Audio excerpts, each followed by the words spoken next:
সামনে দিয়ে হাঁটাহাঁটি করুন।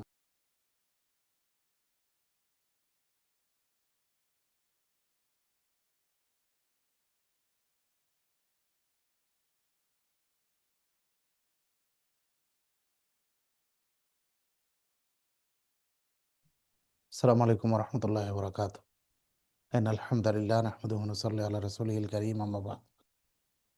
সুপ্রিয় শিক্ষার্থী ভাই ও বোনেরা, আজকে আমরা পঞ্চম ক্লাসে উপস্থিত হয়েছি। আজকে আমরা পবিত্র কোরআনের সূরা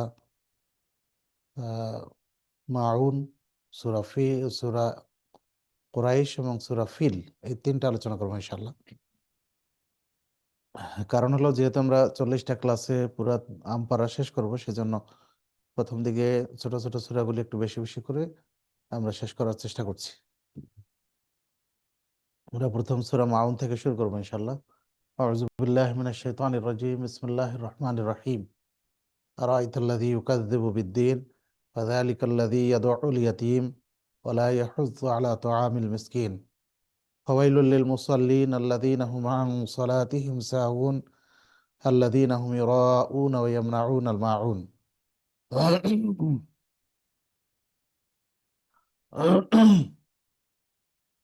মাউন শব্দের অর্থ হচ্ছে নিত্য ব্যবহার্য বস্তু, যা আমরা দৈনন্দিন জীবনে ব্যবহার করি, সেই সমস্ত জিনিসগুলি এর বিষয়ে এই নামকরণ করা হয়েছে। আল্লাহ বলছেন, বিসমিল্লাহির রহমানির রহিম। আরাআইতাল্লাযী ইউকাযযিবু বিদ্দীন, তুমি কি দেখেছো তাকে যে বিচার দিবসকে মিথ্যারোপ করে? ফাযালিকাল্লাযী ইয়াদউল ইয়াতীম, সে হচ্ছে ওই ব্যক্তি যে এতিমদেরকে গলা ধাক্কা দেয়।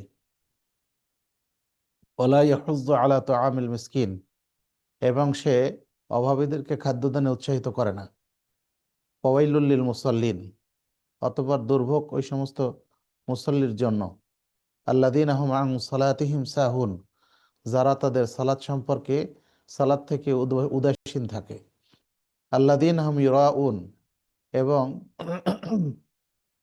যারা লোক দেখানোর জন্য তা আদায় করে।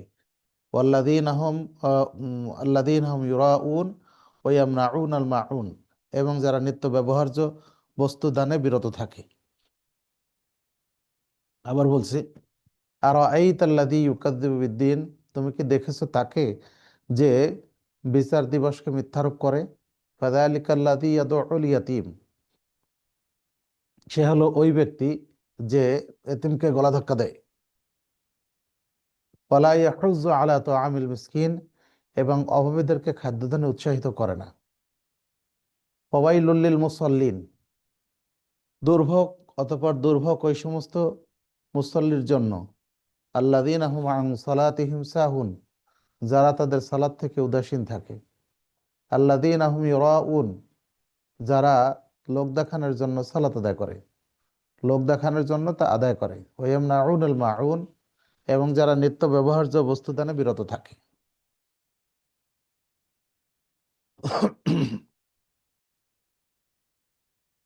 সূরা মাউন একটা গুরুত্বপূর্ণ সূরা, পবিত্র কোরআনের 107 নম্বর সূরা। এই সূরাটা নাযিলের একটা প্রেক্ষাপট রয়েছে। ইবনু জুরাইজ বলছেন যে আবু সুফিয়ান অত্যন্ত কৃপণ ছিল। সে প্রতিদিন অনেকগুলি উট জবাই করত। তো তার নিকটে একদিন এক এতিম বাচ্চা, সে গোশত চাইতে আসলে সে তাকে গোশত না দিয়ে বরং গলা ধাক্কা দিয়ে তাড়িয়ে দেয়। একইভাবে বর্ণিত আছে আবু জাহেল সম্পর্কে একই ধরনের একটি ঘটনা। আবু জাহেল, তার নিকটে একজন এতিম বাচ্চা প্রতিপালিত হতো।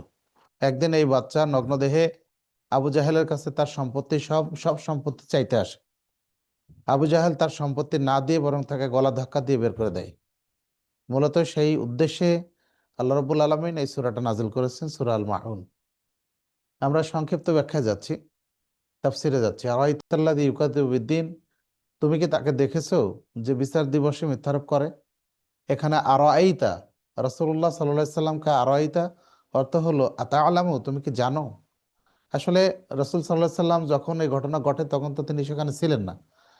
তো এখানে রাআ ইয়ারা অর্থ হতে আলিমা ইয়ালামু, জানা। রাআ ইয়ারা মানে দেখা, আর মূলত অর্থ হলো আলিমা ইয়ালামু, জানা। তো জানার বিষয়টাকে রআ দিয়ে আল্লাহ উল্লেখ করেছেন এই জন্য যাতে করে এর প্রতি দৃষ্টি আকর্ষণ বেশি হয়, শ্রোতা এবং পাঠকজনের প্রতি তার দৃষ্টি আকর্ষণ বেশি হয়, সেজন্য আর এইটা ব্যবহার করেছেন। আল্লাযী ইউকাযযিবু বিদ্দিন, যে বিচার দিবসকে অস্বীকার করে, মিথ্যা প্রতিপন্ন করে। এখানে রাসূলুল্লাহ সাল্লাল্লাহু আলাইহি ওয়াসাল্লামকে উদ্দেশ্য হলেও পরবর্তীতে আল্লাহ রসুল সাল্লাল্লাহু আলাইহি সাল্লাম থেকে শুরু করে কিয়ামত পর্যন্ত যত মুমিন এই কোরআন তেলাওয়াত করবে সবারই উদ্দেশ্য। আল্লাযী ইউকাযযিবু বিদ্দিন, এখানে যদিও আবু জাহেল বা আবু সুফিয়ান এদের সম্পর্কে আয়াত নাজিল হয়েছে, কিন্তু মূলত এদের মতো যারা কিয়ামত পর্যন্ত যারা কৃপণতা করবে এবং যারা এই দোষে দুষ্ট হবে তাদের প্রত্যেককেই উদ্দেশ্য হলো তাদের প্রত্যেককেই উদ্দেশ্য করে এটা বলা হয়েছে। ফাযালিকাল্লাযী ইয়াদউল ইয়াতীম, এই অবিশ্বাসীদের গুণ বর্ণনা করতে গিয়ে আল্লাহ রাব্বুল আলামিন এখানে বলছেন সে হলো ওই ব্যক্তি যে এতিমকে গলা ধাক্কা দেয়। সূরা ফজরে আল্লাহ রাব্বুল আলামিন বলছেন ওয়ালা তাহাজ্জুনা আলা তুআমিল মিসকিন, আর তারা এতিমদেরকে খাদ্যদানে উৎসাহিত করে না।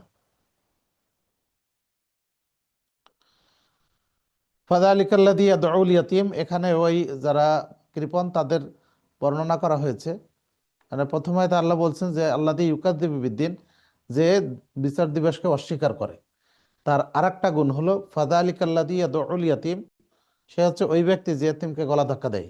এতিমের সম্পদ তো দেয় না, বরং সে এতিমকে গলা ধাক্কা দিয়ে তাড়িয়ে দেয় তার কৃপণতার কারণে। সুতরাং এতিমের প্রতি সদয় না হয়ে এতিমের প্রতি কৃপণতা করা বা তাকে তার সাথে কঠোর আচরণ করা থেকে এখানে মূলত নিষেধ করা হয়েছে, এবং তারা যারা এই কাজ করত তাদের কথা স্মরণ করিয়ে দেওয়া হচ্ছে। পরের আয়াতে বলছেন ওয়ালা ইয়াহুজ্জু আলা তুআমিল মিসকিন, আর তারা মিসকিনদেরকে খাদ্যদানে উৎসাহিত করতো না। অভাবগ্রস্ত যারা ছিল মক্কার ওই সময় যারা ছিল তাদেরকে খাদ্য দানেও তারা উৎসাহিত করতো না। যেমন সূরা ফজরে আল্লাহ বলছেন ওয়ালা তাহাজ্জুনা আলা তুআমিল মিসকিন, এবং তোমরা মিসকিনদেরকে অভাবগ্রস্তদেরকে খাদ্য দানে উৎসাহিত করতে না। তাদের আরেকটা গুণ হলো এটা, মানে বৈশিষ্ট্য হলো এটা যে তারা অভাবগ্রস্তকে খাদ্য দিত না, এবং অন্য কেউ খাদ্য দিলেও তাকে নিরুৎসাহিত করত, তাকে উৎসাহিত করতো না। ফাওয়াইলুল লিল মুসাল্লিন, অতঃপর দুর্ভোগ ওই সমস্ত মুসল্লির জন্য, আল্লাযীনা হুম আন সালাতিহিম সাহুন, যারা তাদের সালাত সম্পর্কে উদাসীন থাকে। এখানে সালাত সম্পর্কে উদাসীন থাকার কয়েকটি অর্থ হতে পারে। এক নম্বর অর্থ হলো যে সালাতের রক্ত সম্পর্কে তারা উদাসীন থাকে। সালাত কখন শেষ হয়ে যায়, কখন সালাত শুরু হয়, এই সম্পর্কে তাদের কোনো চিন্তা থাকে না, তাদের কোনো তাড়া থাকে না, তারা সচেতন থাকে না, বরং সালাতের রক্ত সম্পর্কে তারা গাফিল থাকে। যেমন রাসূলুল্লাহ সাল্লাল্লাহু আলাইহি ওয়াসাল্লাম এক হাদিসে বলছেন যালিকা সালাতুল মুনাফিক আল্লাযী ইয়ারকাবু আনিশ শামস, যে ব্যক্তি সূর্য ডোবার জন্য অপেক্ষা করে, যখন সূর্য অস্তমিত হওয়ার উপক্রম হয় তখন সে চারটি সিজদা করে। ফালা ইয়াযকুরুনাল্লাহা ইল্লা কালিলা, ফালা ইয়াযকুরুল্লাহা ইল্লা কালিলা, অর্থাৎ সে আল্লাহকে খুব কমই স্মরণ করে। রাসূলুল্লাহ সাল্লাল্লাহু আলাইহি সাল্লাম এই সালাতকে, বিশেষ করে আসরের সালাতের এই অবস্থা বর্ণনা করে তিনি বলছেন যে তারা সালাত থেকে এইভাবে গাফেল থাকে। দুই নম্বর বিষয় হলো যে সালাতের পদ্ধতি সম্পর্কে তারা উদাসীন থাকে। সালাত কিভাবে আদায় করতে হবে, কিভাবে সালাতের রুকু সিজদা কিয়াম কুউদ এইভাবে ধীরে সুস্থে কোনটা কখন কিভাবে করতে হয় এই সম্পর্কে তারা গাফেল থাকে, যথাযথভাবে তারা এটা আদায় করে না।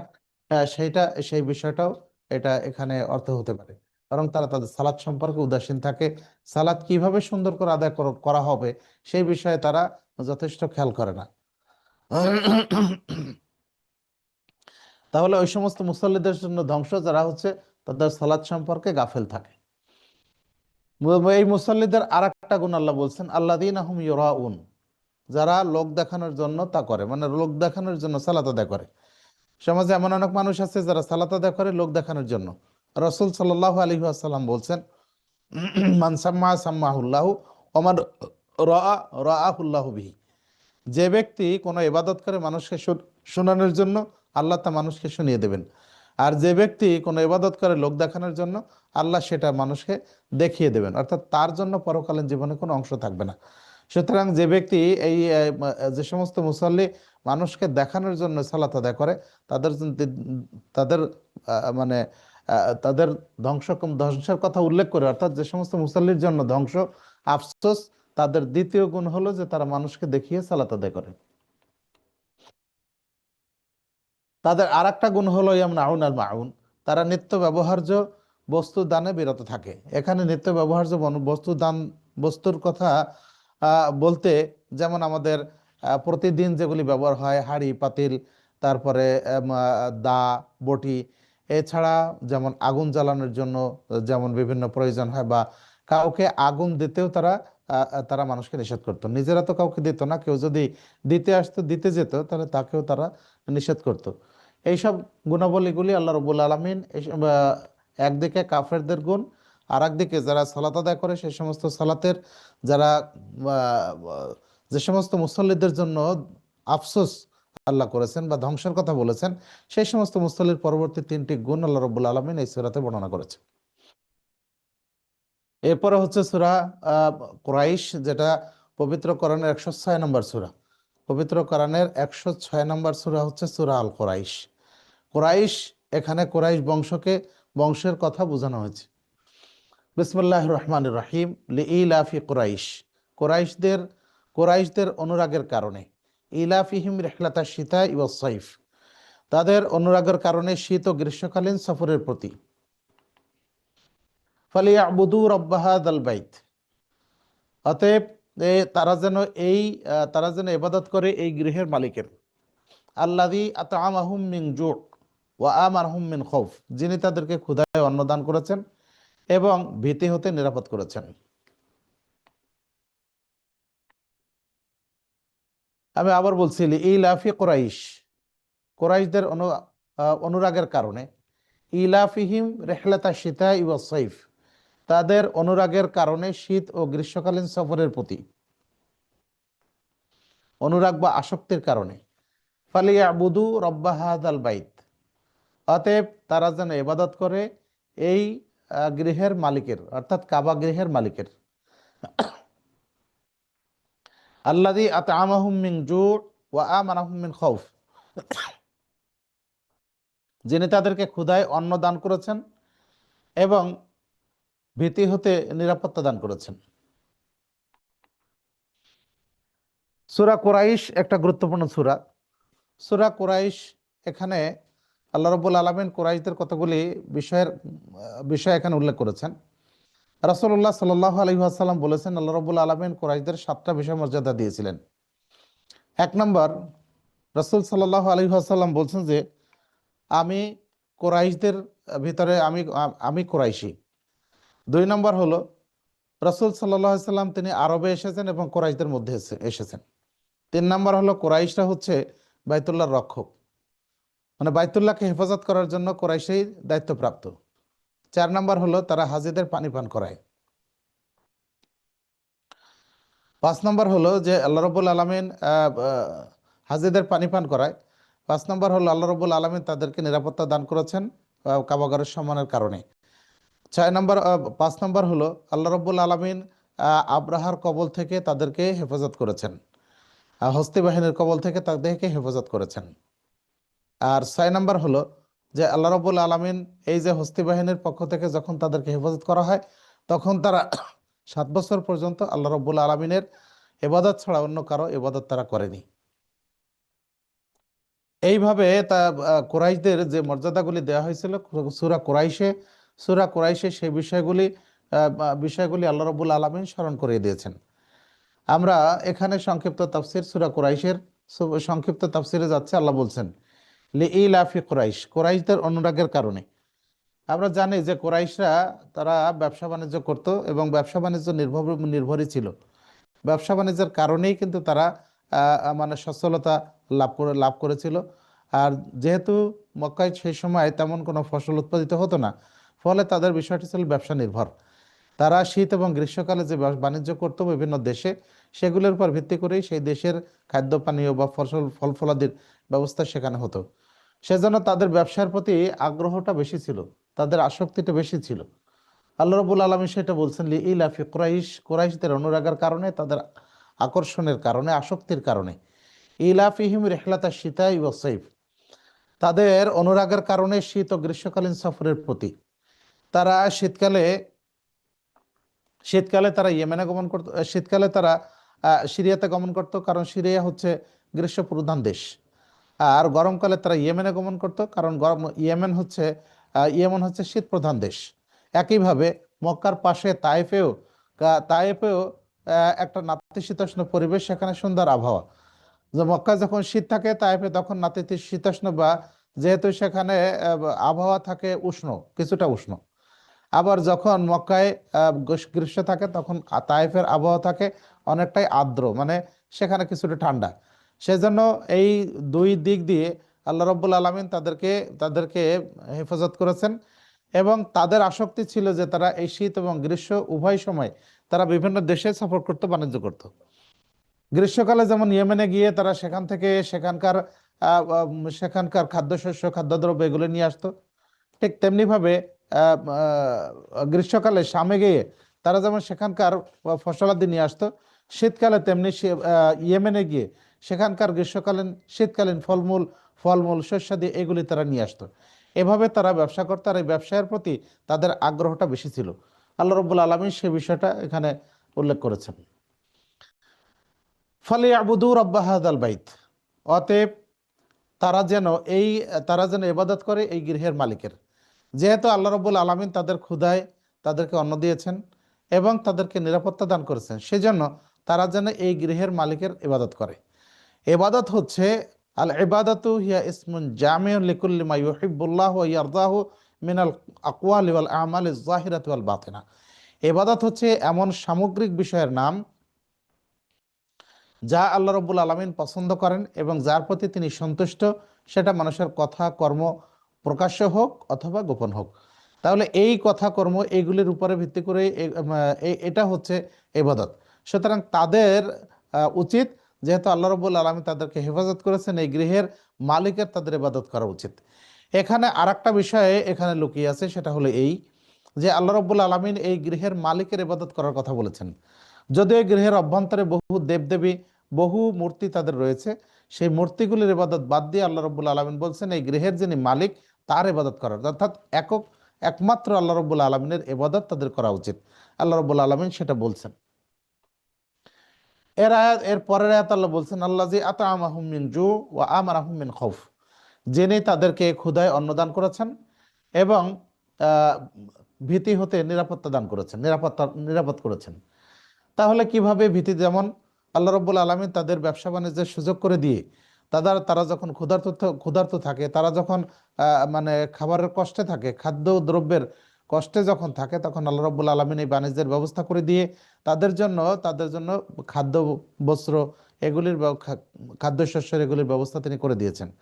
সেটাকেই স্মরণ করিয়ে দিচ্ছেন যে আল্লাহ রাব্বুল আলামিন তাদের ক্ষুধার সময় তাদের খাদ্যের ব্যবস্থা করেছেন। যেহেতু তারা শীতকালে একটা সফর করে, গ্রীষ্মকালে একটা সফর করে, এই দুইটা সফরের মাধ্যমে, এই দুইটা বাণিজ্যের মাধ্যমে তাদের দেশের সচ্ছলতা ফিরে এসেছে। সুতরাং সেটা তাদেরকে স্মরণ করিয়ে দিচ্ছেন। 2 নম্বর বিষয় হলো যে আল্লাহ রাব্বুল আলামিন তাদেরকে নিরাপত্তা দান করেছেন। যেমন নিরাপত্তা দান করেছেন এই জন্য যে মক্কার কুরাইশরা বা মক্কার অধিবাসীরা তারা সাধারণত বাইতুল্লাহর রক্ষক, তারা হাজিদের সেবা করে। এইসব কারণে পথে পথে তাদের কাফেলা কখনো আক্রান্ত হয় না, বা যদি কখনো আক্রান্ত হয় তাহলে আশপাশের মানুষ তাদেরকে হেফাজত করে। এইভাবে আল্লাহ রাব্বুল আলামিন তাদেরকে ভীতির অবস্থা থেকে তাদেরকে নিরাপত্তা দান করেছেন। ওরা সেই জিনিসটি আল্লাহ রাব্বুল আলামিন স্মরণ করিয়ে তাদেরকে বলছেন, যেহেতু আল্লাহ তাদের এই বড় 2টা নিয়ামত দিয়েছেন, সুতরাং এই জন্য তাদের উচিত এই কাবা গৃহের মালিকের ইবাদত করা। এবার আসছি আমরা সূরা ফিলে। সূরা ফিল পবিত্র কোরআনের 106 নম্বর সূরা, 5 নম্বর সূরা। সূরা ফিল একটা অত্যন্ত গুরুত্বপূর্ণ সূরা। এই সূরার শানে নুজুল বা প্রেক্ষাপটটা অত্যন্ত দীর্ঘ। আমরা জানি, আমরা যখন সূরা বুরুজ পাঠ করব, সেখানে আমরা এই ঘটনার সাথে মৌলিক ঘটনাগুলি আমরা সেখানে পেয়ে যাব। তা আমরা এখানে কিছু ইঙ্গিত দিয়ে যাই। সেটা হলো এই, রাসূলুল্লাহ সাল্লাল্লাহু আলাইহি ওয়াসাল্লামের জন্মের পূর্বে, অর্থাৎ 570 খ্রিস্টাব্দে বা তার কিছু অব্যবহিত পূর্বে, ইয়েমেনের খ্রিস্টান বাদশাহ ইউসুফ জু নওয়াজ, সে তৎকালীন ওই সময়ের সে সময় যারা ঈমান এনেছিল তাদের মধ্যে 20,000 মতান্তরে 70,000 লোককে সে হত্যা করেছিল আগুনে পুড়িয়ে, বড় গর্ত করে সেখানে আগুন জ্বালিয়ে সেখানে তাদেরকে ফেলে দিয়ে তাদেরকে হত্যা করেছিল। সে ছিল ইহুদি বাদশা, সেখানে খ্রিস্টান জনগণকে তারা এভাবে হত্যা করেছিল। সেখান থেকে একজন ব্যক্তি দাউদ জুজ জুজ আলাবান, দাউদ জুজ আলাবান লোকটা সেখান থেকে পালিয়ে বেঁচে যায়। সে তখন সে তখন ইয়েমেনে গিয়ে সেখানকার বাদশার কাছে সে তখন খ্রিস্টান বাদশার কাছে গিয়ে সিরিয়াতে গিয়ে সে খ্রিস্টান বাদশার কাছে নাজাসির কাছে সে খ্রিস্টান বাদশার কাছে সে তখন সাহায্য চায়। খ্রিস্টান বাদশা তার পার্শ্ববর্তী ইয়েমেনের বাদশাহ নাজাসিকে সে তখন পত্র লিখে একে সাহায্য করার জন্য বলে। বাদশাহ নাজাসি তখন তার 2 সেনাপতি আবরাহা এবং আরিয়াতকে পাঠায় এই ইউসুফ জু নওয়াজকে সাহায্য করার জন্য। তারা সেখানে গিয়ে এই দেশকে তারা দখল করে এবং ইউসুফ জু নওয়াজ সে প্রাণ ভয়ে পালিয়ে বাঁচতে গিয়ে যে সমুদ্রের গর্ভে নিমজ্জিত হয়ে সেখানে সে মৃত্যুবরণ করে। তখন এই দেশের ইয়েমেনের গভর্নর সেই দেশের গভর্নর হন বা সেই দেশের দায়িত্বশীল হন আবরাহা এবং আরিয়াত। এই আবরাহা এবং আরিয়াত ক্ষমতার লড়াইয়ে গিয়ে তারা দুইজনে পরস্পর দ্বন্দ্বে লিপ্ত হয় এবং লিপ্ত হয়ে আবরাহা সে ছিল বেটে ধরনের, আর আরিয়াত ছিল সে বিশাল দেহ বিশিষ্ট একজন ব্যক্তি। তো আরিয়াত আবরাহাকে মানে আক্রমণ করে তার নাক এবং মুখ কেটে ফেলে। তখন অবস্থা সঙ্গীন দেখে আবরাহার গোলাম আরিয়াতকে আক্রমণ করে সে তাকে হত্যা করে। তখন আবরাহা হয়ে যায় এই দেশের সর্বময় কর্তা। কিন্তু বাদশাহ নাজাসি আরিয়াতকে হত্যা করার কারণে আবরাহার উপর অত্যন্ত মানে ক্ষুব্ধ হয় এবং সে তাকে চিঠি লেখে। তখন আবরাহা নিজের নাক কেটে এবং বহুমূল্য উপঢৌকন সহ এই ইয়েমেনের কিছু মাটি সহ তার কাছে পাঠায়, নাজ্জাশির কাছে পাঠায়। নাজ্জাশি তার পত্র পড়ে এবং তার আনুগত্য দেখে সে তখন তাকে ওইখানে ক্ষমতাসীন রাখে। এই আবরাহার যেহেতু নাক কাটা ছিল সেজন্য তার নাম ছিল আবরাহা আল আশরাম, নাক কাটা আবরাহা। তো এই আবরাহা একসময় নাজ্জাশিকে খুশি করার জন্য সে বলল যে আমি আপনার জন্য এই দেশে এমন একটা গির্জা বানাবো যে গির্জা সারা বিশ্বের সবচেয়ে শ্রেষ্ঠ হবে।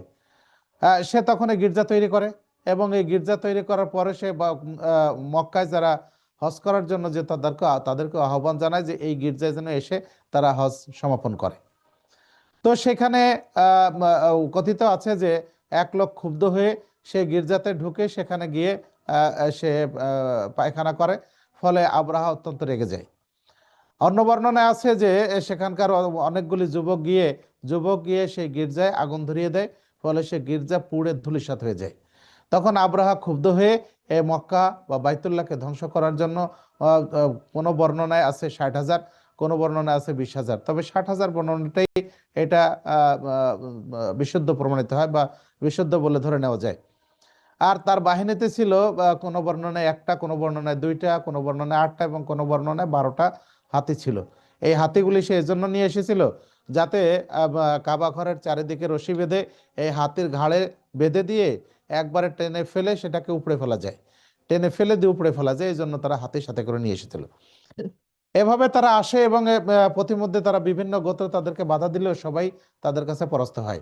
অবশেষে তারা মোগাম্মাস নামক স্থানে এসে তারা সেখানে তাঁবু ফেলে কাবাঘর বা মক্কার অনতি দূরে। এরপরে সে মক্কার যিনি তৎকালীন মোতাওয়াল্লি ছিলেন আব্দুল মোত্তালেব তাকে ডেকে পাঠান এবং তার উদ্দেশ্য বলেন। আব্দুল মোত্তালেব যখন আসেন তিনি তার কিছু কয়েকজন ছেলেকে নিয়ে তিনি সেখানে যান। তো আবরাহা তার চেহারা দেখে এবং সৌম্যকান্তি তার যে মানে শুভ্র সাদা চুল দাড়ি এগুলি দেখে সে মুগ্ধ হয়। সে তখন বলে যে আমি এই উদ্দেশ্যে এসেছি। তখন আব্দুল মোত্তালেব বলেন যে আমি এ বিষয়ে কিছু না বলেন যে তোমার লোকেরা আমার 200 উট ধরে নিয়ে আছে, সেগুলো আমি ফেরত নিয়ে এসেছি। আবরাহা তখন বলে যে আপনার চেহারা দেখে আমি মুগ্ধ হয়েছিলাম, আমি জেনেছিলাম যে আপনি বাইতুল্লাহর বা কাবা ঘরের রক্ষক। আপনি সে বিষয়ে কিছু বললেন না, আপনি আপনার ব্যক্তিগত বিষয়ে আমার কাছে এসেছেন। তখন তিনি বললেন যে এই ঘরের একজন মালিক আছেন, তিনি এই ঘরকে রক্ষা করবেন। এই বলে আব্রাহা তার উটগুলি ফেরত দেয় এবং সে চলে আসে। আল্লাহ রাব্বুল আলামিন এই ঘটনা স্মরণ করে দেওয়ার জন্য মূলত সূরা ফিল নাযিল করেছেন। এখানে আব্রাহার বাহিনীতে মাহমুদ নামে যে উটটা ছিল, মাহমুদ নামে যে উটটা ছিল সেই ছিল মূলত প্রধান, এবং সেটাই সামনে থাকতো। কিন্তু মাহমুদ আবার মক্কার কিছুটা কাছে এসে সে এক জায়গায় বসে পড়ে। যখনই তাকে কাবা ঘরের দিকে চালানো হয় তখনই সে বসে পড়ে, আর যখন তাকে ইয়ামানের দিকে ফিরিয়ে দেওয়া হয় তখনই সে আবার চলতে শুরু করে। এরকম করতে করতে অবশেষে আল্লাহর পক্ষ থেকে এক ঝাঁক পাখি পাখি চলে আসে। যে পাখির বর্ণনা বিভিন্ন মুফাসসির বিভিন্নভাবে দিয়েছেন। কেউ বলছেন পাখির রং ছিল কালো এবং তার ঠোঁট ছিল হলুদ। কেউ বলেছেন পাখি ছিল হলুদ এবং তার পাগুলি ছিল লাল। কেউ বলেছেন এই পাখিগুলি ছিল সাদা এবং তার ঠোঁট এবং পা ছিল লাল। যাই হোক, তার পাখিগুলি প্রত্যেকটি পাখি তিনটে করে কঙ্কর বহন করছিল। এই কঙ্করগুলি নিয়ে এসে দুইটা পায়ে এবং একটা ঠোঁটে এগুলি নিয়ে এসে এই সৈন্যবাহিনীর উপরে তারা নিক্ষেপ করে। ফলে সৈন্যবাহিনীর যার গায়ে এটা পড়ে তারাই ওখানে নিহত হয়। এভাবে করে আব্রাহার বাহিনী ধ্বংস হতে থাকে। আব্রাহা যখন দেখলো যে তার বাহিনীর এই অবস্থা, তখন সে সেখানে কলিজা ফেটে সেখানে মৃত্যুবরণ করে। এই হলো হস্তি বাহিনীর ঘটনা।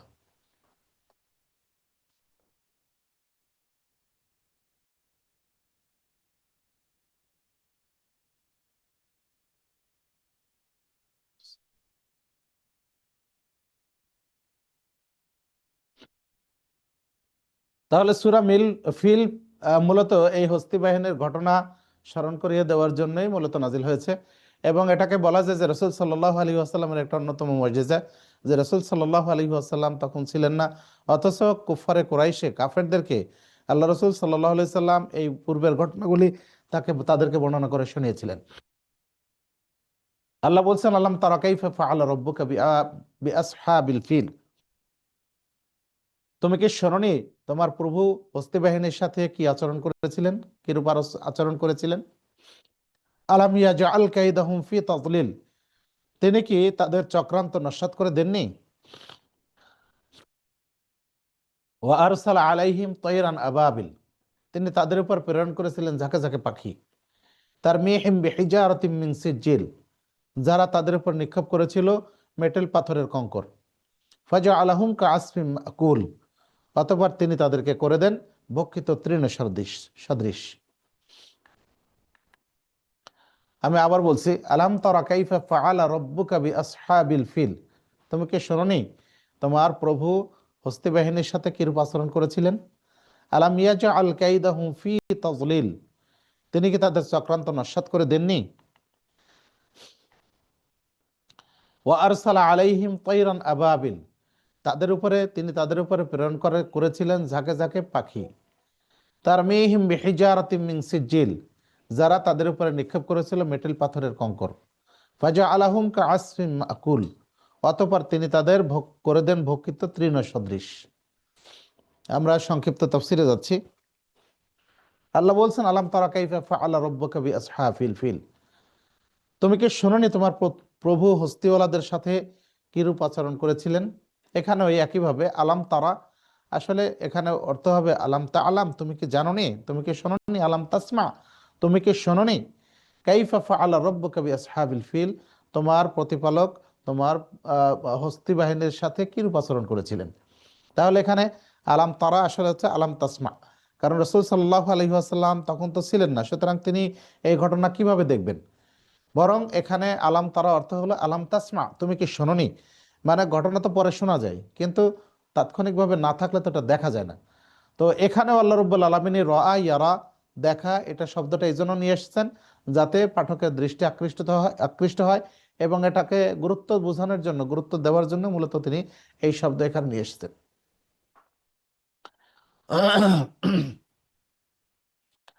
আলাম ইয়াজআল কাইদাহুম ফি তাযলিল। তিনি কি তাদের চক্রান্ত নস্যাৎ করে দেননি? তাদের চক্রান্ত ছিল মূলত কাবাগরকে ধ্বংস করা, এবং এখান থেকে মানুষকে ইয়েমেনের ওই গির্জামুখী করে দেওয়া, যাতে করে মানুষ আর এই দিকে না আসে। এবং তারা চাচ্ছিল যে এই কাবাগরকে ধ্বংস করে সেখানকার যারা অধিবাসী আছে তাদেরকেও হত্যা করা, যাতে করে এর প্রতিশোধ নেওয়া যায়। এই চক্রান্ত তারা করেছিল। আল্লাহ রাব্বুল আলামিন তাদের সেই চক্রান্ত তিনি নস্যাৎ করে দেন, বাতিল করে দেন, সেটাই তিনি বলেছেন। ওয়া আরসালা আলাইহিম তায়রান আবাবিল, আর তিনি তাদের নিকটে প্রেরণ করেছিলেন, তাদের উপরে প্রেরণ করেছিলেন ঝাঁকে ঝাঁকে পাখি। ঝাঁকে ঝাঁকে পাখি, আমরা ইতিপূর্বে বলছি যে আবাবিল এটা কোনো পাখির নাম নয়। যদিও আমাদের দেশের বিভিন্ন মুফাসসির এই সূরার ব্যাখ্যা করতে গিয়ে, তাফসীর করতে গিয়ে তারা নামকরণ করেছেন এই আবাবিল পাখি। আসলে আবাবিল অর্থ হচ্ছে জামাআতিন। আবাবিল অর্থ হলো জামাআতিন, মানে অনেক দলে দলে, ঝাঁকে ঝাঁকে পাখি আল্লাহ রাব্বুল আলামিন প্রেরণ করেছেন, কিন্তু এটা কোনো পাখির নাম নয়। তো এই পাখির যে বিবরণগুলি আপনাদেরকে বললাম, যে পাখির আকৃতি ছিল কবুতরের মতো, কবুতরের চেয়ে কিছুটা ছোট। এটা ছিল কবুতরের চেয়ে কিছুটা ছোট, এবং এর বিভিন্ন রঙের কথা মুফাসসিরগণ বিভিন্নভাবে বলেছেন। কেউ বলেছেন কালো, কেউ বলেছেন সাদা, কেউ বলেছেন হলুদ, আবার কেউ বলেছেন সবুজ পাখি, যা সমুদ্রের দিক থেকে এসেছিল।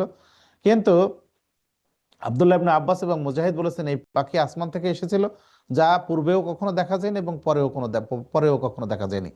কারণ হল আল্লাহ রাব্বুল আলামিন যে সমস্ত প্রাণী কোনো জাতির উপর গজব হিসেবে প্রেরণ করেন, সেগুলি সেগুলি পরবর্তীতে মৃত্যুবরণ করে, ওগুলি আর বেঁচে থাকে না। সুতরাং এই পাখি আগেও দেখা যায়নি, পরেও কখনো দেখা যায়নি। যেমনভাবে সুলাইমান আলাইহিস সালামের সময়, দাউদ আলাইহিস সালামের সময় যেমন আল্লাহ রাব্বুল আলামিন কিছু মানুষকে শুকর বানরে পরিণত করেছিলেন। তারা মাত্র 2 দিন বা 2.5 দিন বেঁচে ছিল, এবং তারা পরে আর বেঁচে থাকেনি, এবং তাদের কোনো বংশধরও এখন আর অবশিষ্ট নাই। তো সেই আবাবিল পাখিরগুলো ঘটনাগুলো, সেই পাখিগুলো ঝাঁকে ঝাঁকে পাখির ঘটনাও এরকম। তারা ছোট ছোট নুড়ি পাথরের ন্যায় কঙ্কর বহন করছিল, আর এই কঙ্করই আব্রাহার বাহিনীর উপরে তারা নিক্ষেপ করেছিল, ফলে তারা সেখানে মারা পড়ছিল এইসব কঙ্করের আঘাতে। তারমিহিম বিহিজারাতিম মিন সিজিল, এখানে আল্লাহ বলছেন যে তারা তাদের উপর নিক্ষেপ করেছিল, যারা তাদের উপর নিক্ষেপ করেছিল মেটেল পাথরের কঙ্কর। এই মাটি জাতীয়, মাটির মতো তারা কঙ্কর, ছোট ছোট পাথর, নুড়ি পাথর, এর মতো এরা তারা নিক্ষেপ করেছিল। প্রত্যেকটি পাখি 3টে করে পাথর বহন করছিল, 2টা পায়ে এবং একটা তাদের ঠোঁটে।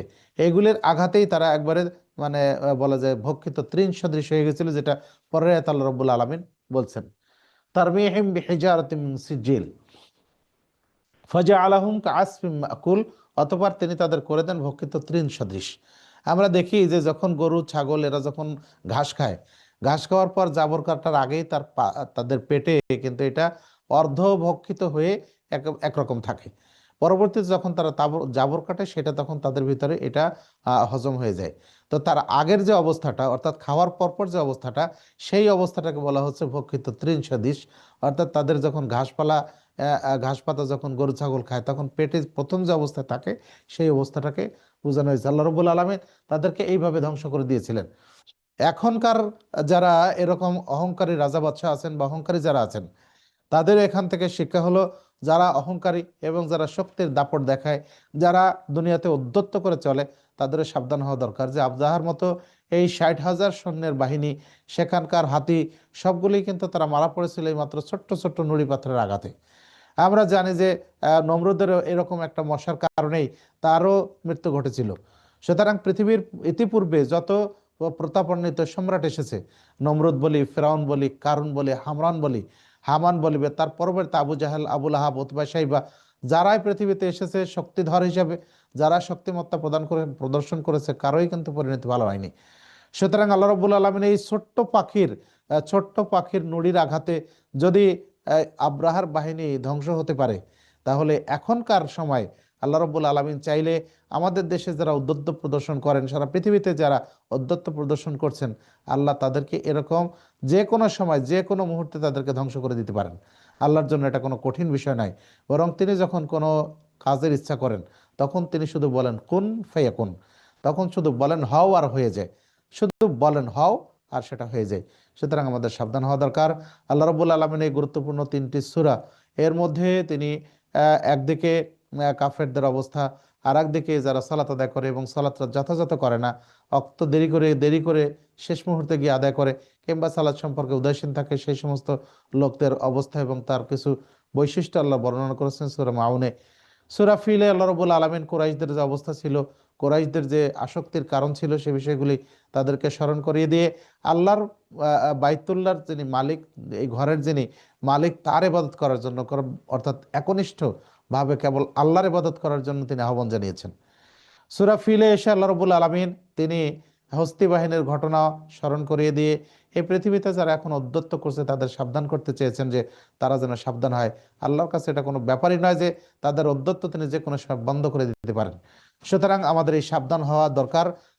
আমরা সবাই যেন আল্লাহ রাব্বুল আলামিনের সাথে আমরা অহংকার না করি, আমরা উদ্ধত্ত প্রদর্শন না করি, বরং আল্লাহ রাব্বুল আলামিনের জন্য আমরা বিনীত হই। আল্লাহ আমাদেরকে তৌফিক দান করুন, আল্লাহুম্মা আমিন। এখন সংক্ষিপ্ত সময় আমি আপনাদের দিয়ে একটা প্রশ্নের উত্তর দিয়ে শেষ করবো ইনশাআল্লাহ।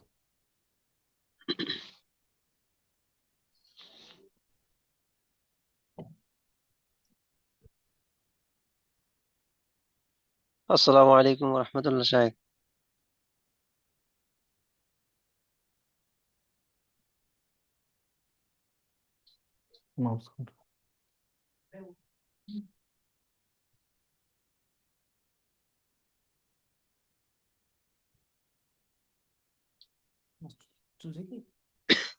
কাজ হচ্ছে না কেন? আসসালামু আলাইকুম। ওয়ালাইকুম আসসালাম। আলহামদুলিল্লাহ।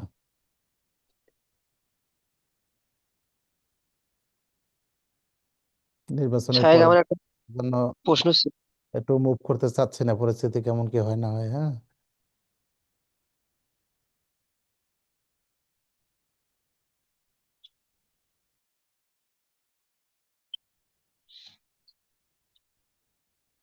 আসসালামু আলাইকুম রহমতুল্লাহ।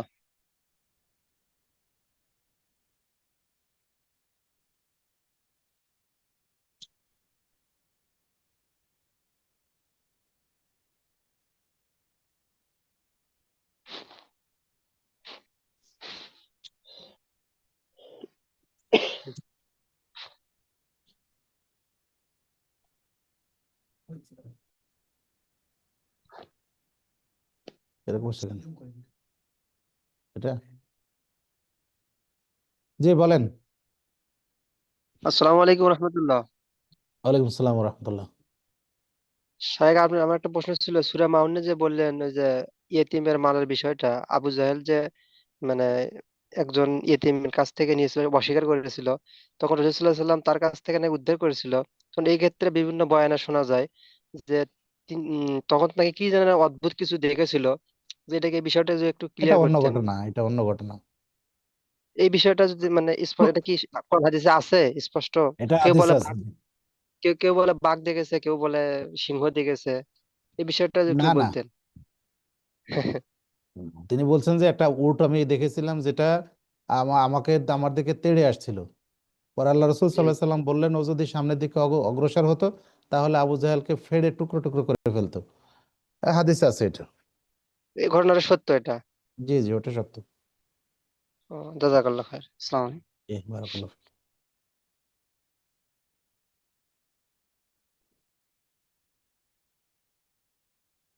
জি বলেন, আনমিউট করে কথা বলেন। ভাই চুপ থাক, প্রশ্ন আসছে আবার। ভিত্তি তো হারাম, বলছে গণতন্ত্র ডিসিপ্লিনের ভিত্তি তো হারাম। আসসালামু আলাইকুম রহমতুল্লাহ। ওয়ালাইকুম আসসালাম রহমতুল্লাহ। স্যার কেমন আছেন? আলহামদুলিল্লাহ। প্রশ্নটা হচ্ছে কি, যে আপনার যে তাফসীরের ভিতরে যে হাদিসগুলো আছে আপনার, যেগুলো আর কি সহিহ, দঈফ, জাল, তারপরে আপনার কিছু যে ইসরায়েলি যে রিওয়ায়াত গুলো আছে, জি, এগুলো আমরা পড়ার ক্ষেত্রে তো অনেক সময় হয়ে যায়, এগুলো আমরা বর্ণনা করে ফেলাই, যে জাল জয়ীফ গুলো মানুষের কাছে প্রচার করে ফেলে, এবং তারা তো আর বোঝে বোঝে না, আর আমরা বুঝাইও বলতে পারি না, কিন্তু তারা তো তার উপরে আমল করে ফেলায়। এই ক্ষেত্রে আমরা কি করতে পারি? ওগুলো কি একদম সাবধান প্রচার করা থাকতে হবে, এক্ষেত্রে সাবধান থাকতে হবে, ওগুলি প্রচার করা যাবে না। হলো কি ওগুলো কি প্রচার করা কি আমরা বন্ধ করে দিব, মানে প্রচার করবো হ্যাঁ না হ্যাঁ, মানুষ? যেগুলি ইসরায়েলের রওয়ায়াত, হুম যেগুলি আকীদার সাথে সংশ্লিষ্ট, হুম ইসরায়েলের রওয়ায়াতের মধ্যে যেগুলি আকীদা সংশ্লিষ্ট, সেগুলো যদি সহি না হয় তাহলে বর্ণনা করা যাবে না। একদম অফ এগুলি থাকবো থেকে ওই বিরত বিষয়ে। থাকতে হবে। এমনি যদি কোনো ঘটনা হয় সে ঘটনা বর্ণনা করা যাবে। তো ওটা আমরা জোর দিয়ে বলতে পারবো না। না না, ও, আকীদা সংশ্লিষ্ট যেগুলি সেগুলো বলা যাবে না ও, ঠিক যদি আছে সহি ঠিক না আছে। হয়। আচ্ছা ঠিক আছে, এটা শুনতে বুঝতে পারি। জোড়াকার লোক হাইরান ফির দুনিয়া। আচ্ছা, বারাকাল্লাহ ফিক। কি বলবো? আসসালামু আলাইকুম রহমতুল্লাহ। ওয়ালাইকুম আসসালাম রহমতুল্লাহ। জি শেখ, আমার জানার প্রশ্ন ছিল যে ফাওয়াইলুল লিল মুসাল্লিন এখানে আমি এক বক্তার ওয়াজ শুনছি, এখানে তিনি ব্যাখ্যা করতেছেন রসুলের তরিকায় নামাজ পড়ার বিষয়। এটা কি তরিকার দুইটাই বিষয় হবে? দুইটাই দুইটাই জি, জাযাকাল্লাহ খাইরান, দুইটাই শুকরিয়া। হতে পারে। একটা হলো যেমন ওমর ইবনে আব্দুল আজিজ রহিমাহুল্লাহ, তিনি এক সময় সূরা মারিয়ামের আয়াত তেলাওয়াত করলেন, 59 নম্বর আয়াত, ফাখালাফা মিন বা'দিহিম খালফুন আযাউস সালাতা ওয়াত্তাবাউশ শাহওয়াত ফাসাউফা ইয়ালকাউনা গাইয়্যা। অতঃপর তাদের পরে একটা অপদার্থ জাতি আসলো, যারা তাদের সালাতকে বিনষ্ট করলো। তো এখানে উনি বলছেন যে সালাত বিনষ্ট করলো মানে সালাত তাদের অক্ত থেকে তারা পিছিয়ে দিল। তাহলে সূরা মাউনে আল্লাহ রাব্বুল আলামিন যেমন বলছেন, ফাওয়াইলুল লিল মুসাল্লিন আল্লাযীনা হুম আন সালাতিহিম সাহুন। তো এটার একটা ব্যাখ্যা হলো যে তারা সালাত থেকে উদাসীন থাকে, মানে সালাতের অক্ত থেকে তারা উদাসীন থাকে। 2 নম্বর ব্যাখ্যা হলো সালাত থেকে উদাসীন থাকার অর্থ হলো যে সালাত কিভাবে আদায় করা হবে, আদায় করার তরিকা কি হবে, এটা তারা খেয়াল করে না।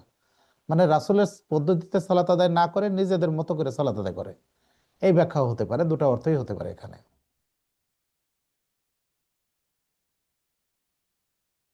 শেখ, সালাতে খুশু বাড়ানোর কি কি প্রক্রিয়া হতে পারে?